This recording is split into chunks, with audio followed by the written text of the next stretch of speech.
আসসালামু আলাইকুম, সবাই কেমন আছেন? তো আমি আপনাদের সবার প্রিয় রিয়াপু আজকে চলে আসছি একটা নতুন একটা ভিডিও নিয়ে। তো সবাই কমেন্ট করে বলবে যে এই জায়গাটা সবাই কে কে চিনো বা কে কে গেছো, ঠিক আছে? তা আমি আর তোমার ভাইয়া আজকে গেছিলাম। তো হচ্ছে মোটামুটি অনেক ভালো, বাহিরের, এটা হচ্ছে বাহিরের সাইড। তো এখন আমরা যাব ভিতরে। তবে ভিতরে যাওয়ার আগে বাহিরের জায়গাটা তোমাদেরকে একটু ভালো করে দেখাই দিতেছি। তো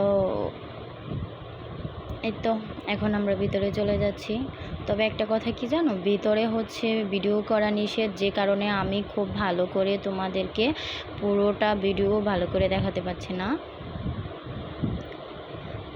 তাও আমি মোবাইল লুকায় লুকায় কিছু ভিডিও নিছি, ভিডিও ক্লিপ নিছি, যে জন্য যে তোমাদের সাথে একটু শেয়ার করব সেই কারণে।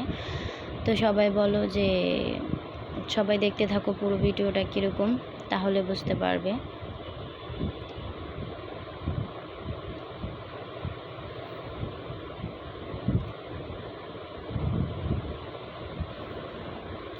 এখানে আসলে ভিতরে এত সুন্দর সুন্দর পেজ। আর অবশ্যই হ্যাঁ, যে যাবা ওইখানে এই জায়গাটাতে যে যাবা সে হচ্ছে একটু হাতে বেশি সময় নিয়ে যাবা, কারণ আমরা যেহেতু কিছুক্ষণের জন্য গেছি, বাট শুধু মনে হয় 1-2 ঘন্টা আমাদের হাতে ছিল। তো তোমরা যদি পুরো জায়গাটা ঘুরতে চাও তাহলে কিন্তু তোমাদের জন্য তোমাদের প্রায় অনেক সময় লেগে যাবে। তো যদি তোমরা 3 থেকে 4 ঘন্টা হাতে নিয়ে যাও তাহলে তোমরা সম্পূর্ণ জায়গা খুব ভালো করে দেখতে পারবা এবং কি ঘুরতে পারবা।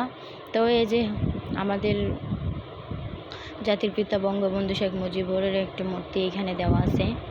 তো এটা হচ্ছে এতটা সুন্দর যে সামনাসামনি না দেখলে বিশ্বাস করবা না। জাস্ট আমি মুখে বলতেছি যে কারণে তোমরা বুঝতে পারতেছো না। এটা হচ্ছে আসলে আমার নামটা তেমন মনে আসতেছে না, তবে এটা একটা হচ্ছে জাদুঘর। এখানে হচ্ছে মানে যারা যুদ্ধ করছে আমাদের আগে যারা যুদ্ধ করছে, যারা দেশ স্বাধীন করছে, যুদ্ধ করতে কি কি দরকার ছিল বা কিভাবে যুদ্ধ করছে সমুদ্রের মাঝখানে, তারপর অনেক অনেক জায়গা আছে যেগুলো কিনা আমি তোমাদেরকে এখন মানে যতটুকু পারছি বা অতটুকুই আমি শেয়ার করব। তো এই তো এখন আমি চলে যাচ্ছি সমুদ্রের নিচে, মানে হচ্ছে এটাকে সমুদ্রের নিচে বলে। এখানে হচ্ছে অনেক ধরনের মাছ দেখতে পারবা, অনেক ধরনের অনেক সুন্দর একটা জায়গা দেখতে পারবা। তো আসলে হচ্ছে এখন আমরা চলে যাচ্ছি এই জায়গাটাতে। হচ্ছে তোমার ভাইয়া একটু মিস্টেক করছে। তো এই হচ্ছে মাছ, দেখো কি সুন্দর, মনে হচ্ছে যে এটা আসলেই একদম হাতে ছোঁয়া যাবে, এত একটা বাস্তব একটা কাহিনী, কিন্তু আসলে না, এটা হচ্ছে একটা ক্যামেরার মাধ্যমে দেওয়া আছে।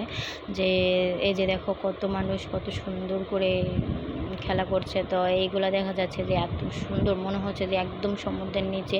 তো এই তো তোমাদের রিয়াপু একটু সমুদ্রের নিচে হাঁটতেছিল, দেখাচ্ছিল যে দেখো আমি কত রং করি, তোমাদেরকে একটু রং করে দেখাচ্ছিল।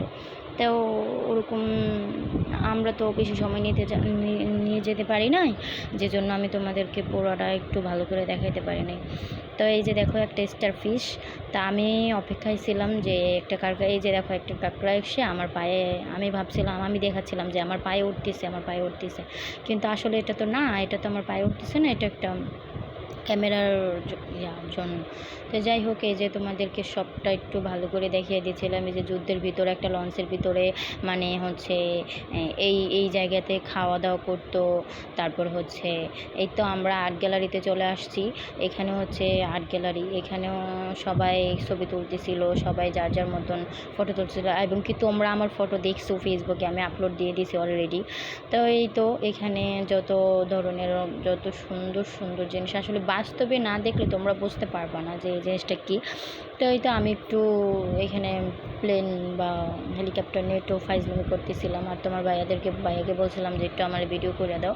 তো ওই হচ্ছে আমার ভিডিও করে দিছে। তাই এই দেখো কী ভিডিও করে দিছে, আমি বুঝতে পারতেছি না ওই কীভাবে ভিডিওটা করছে। তো এই তো যাই হোক, আসলে সবচেয়ে বড় কথা এখানে তো ভিডিও করা নিষেধ। আমি অনেক কষ্ট করে ভিডিও করছি তোমাদের সাথে শেয়ার করার জন্য। তো এইখানে হচ্ছে বাংলাদেশের যাবতীয় যত ধরনের পতাকা আছে এখানে আছে। তারপর তোমরা সামনাসামনি দেখতে পারবা। তারপরে হচ্ছে তোমরা এত সুন্দর জায়গা, আসলে আমি বুঝাইতেই পারতেছি না যে তোমরা যদি সামনাসামনি যাও তাহলে অবশ্যই জায়গাটা চিনবা এবং কি দেখবা। তো অবশ্যই কে কে যাবা বা কে কে এটার ঠিকানা জানতে চাও অবশ্যই আমার নেক্সটে আমাকে কমেন্ট করো, তো আমি তোমাদেরকে দেখাই দেব। তো এই যে লাস্টে আমি তোমাদেরকে আমার একটু দেখাই দিতেছিলাম মিররে। আর তোমরা তো জানোই যে আমি মিরর খুব ভালোবাসি। তো এই তো আজকের মতন এইখানে এই ভিডিওটা শেষ করতেছি। সবাই ভালো থেকো। তো আল্লাহ হাফেজ।